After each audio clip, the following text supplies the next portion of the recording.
Hi welcome to Gautami food. ఈరోజు మనం కుక్కర్లో ఫుల్ చికెన్ రోస్ట్ ఎలా తయారు చేసుకోవాలో తెలుసుకుందాం. ఈ చికెన్ మనం ఇంట్లోనే ఇలా తయారు చేసుకుంటే చాలు, ఇంకా రెస్టారెంట్కి కూడా వెళ్ళాల్సిన అవసరం లేదు. మరి దానికోసం ఫ్రెష్ మసాలా ప్రిపేర్ చేసుకుందాం. 4 దాల్చిన చెక్క ముక్కలు, 1 టీ స్పూన్ మిరియాలు, ఒక 10 నుంచి 12 వరకు లవంగాలు, 4 యాలకులు, అలాగే ఒక అనాస పువ్వు. వీటిని మిక్సీ జార్లోకి వేసుకుని మెత్తటి పొడిలా గ్రైండ్ చేసుకోవాలి. మనం దీనికోసం అప్పటికప్పుడు ఇలా ఫ్రెష్గా మసాలా చేసుకుంటే ఘాటు బాగుంటుంది, అలాగే టేస్టీగా కూడా ఉంటుంది. మసాలా మిక్స్ రెడీ అయిపోయింది. ఇప్పుడు ఇది కుక్కర్ చికెన్కి మనం ఈ సైజ్ చికెన్ అంటే క్లీన్ చేసిన తర్వాత 1 కేజీ ఉంటుంది. దానికి ఇలాగే చికెన్ షాప్లోనే ఘాట్లు పెట్టి ఇమ్మంటే ఇవ్వడం జరుగుతుంది. ఇప్పుడు మనం మసాలా తయారు చేసుకుందాం. 3 టీ స్పూన్ల కారం, తగినంత ఉప్పు, 1 టీ స్పూన్ పసుపు, 1/2 టీ స్పూన్ ధనియాల పొడి, 2 టీ స్పూన్ల అల్లం వెల్లుల్లి పేస్ట్, మనం తయారు చేసుకున్న మసాలా పౌడర్ని కూడా వేసుకోవాలి. ఇందులో 1 నిమ్మకాయ నుండి పిండిన రసంని కూడా వేసుకుంటున్నాం. నిమ్మరసం వేస్తే చాలా టేస్టీగా ఉంటుంది. నిమ్మరసం వేసిన తర్వాత ఇలా బాగా కలిసేలా కలుపుకోండి. ఇప్పుడు ఇందులో 2 టేబుల్ స్పూన్ల ఆయిల్ వేసుకోవాలి. చికెన్లో ఎక్కువ ఆయిల్ ఉంటుంది కాబట్టి మనం ఎక్కువ ఆయిల్ వేయాల్సిన అవసరం లేదు. ఇలా ఆయిల్ వేసుకుని మనం మసాలా పేస్ట్లా రెడీ చేసుకోవాలి. ఈ మసాలా పేస్ట్ని కోడికి బాగా పట్టేలా పట్టించాలి. ఎంత పడుతుందో అంతే పట్టించండి. ఎక్కువ మసాలా ఉంది కదా అని చెప్పేసి ఎక్కువ మాత్రం పట్టించకండి. లోపల బయట ప్రతి చోట కూడా మీరు ఈ మసాలాని బాగా పట్టించాలి.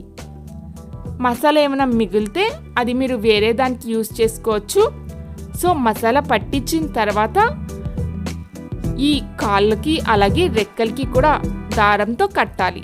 ఇలా కట్టడం వల్ల రోస్ట్ అవుతున్నప్పుడు విడిపోకుండా ఉంటుంది. సో దీన్ని ఒక 30 నిమిషాల పాటు పక్కన పెట్టుకుంటే మసాలా బాగా ఎక్కుతుంది. కుక్కర్ మూతకి విజిల్ ఇంకా గ్యాస్ కట్టు లేకుండా చూసుకోండి. కుక్కర్ని మనం ప్రీహీట్ చేసుకోవాలి. ఫస్ట్ కుక్కర్లో ఒక 1/2 కేజీ వరకు కల్లుప్పు వేసుకొని నీట్గా పరుచుకోవాలి. తర్వాత దీంట్లో అరిటాకును వేస్తున్నాము.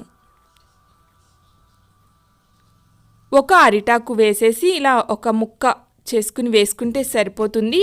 ఒక 10 నిమిషాల పాటు కుక్కర్ని ప్రీహీట్ చేసుకోండి. ప్రీహీట్ చేసుకున్న తర్వాత మనం చికెన్ ప్లేస్ చేసే ముందు మరొక అరిటాకును వేసుకోవాలి. ఇప్పుడు మసాలా పట్టించిన కోడిని కూడా ఈ కుక్కర్లో పెట్టండి. మూత పెట్టుకుని ఒక 40 నిమిషాల పాటు ఫస్ట్ కుక్ చేసుకోవాలి. కుక్కర్కి విజిల్ ఏం లేకుండా చూసుకోండి. గ్యాస్ కట్ కూడా ఉండకూడదు. 30 నిమిషాల తర్వాత ఒకవైపు కొద్దిగా ఈ విధంగా కలర్ చేంజ్ అయ్యి కుక్ అయి ఉంటుంది. తర్వాత వేరే వైపుకి కూడా టర్న్ చేసుకోవాలి. ఈ చికెన్ నుంచి వాటర్ కంటెంట్ అలాగే ఆయిల్ కూడా రిలీజ్ అవుతూ ఉంటుంది. అరిటాకు వేసాం కాబట్టి అవి కింద ఉప్పులోకి దిగిపోతాయి.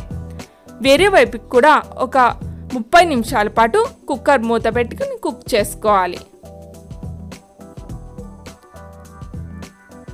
సో టర్న్ చేశాను నేను. మళ్ళీ కుక్కర్ బయట లోపల కూడా పర్ఫెక్ట్గా కుక్ అయింది.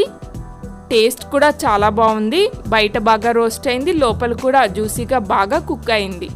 మనకి ఇంకా కుక్కర్ చికెన్ అనేది రెడీ అయిపోయింది. ఈ కుక్కర్ చికెన్ అయితే చాలా టేస్టీగా ఉంది. మనకి ఇంకా రెస్టారెంట్కి వెళ్ళాల్సిన పని కూడా లేదు, అంత బాగుంది. మరి మీకు కనుక ఈ వీడియో నచ్చినట్టయితే లైక్ చేయండి.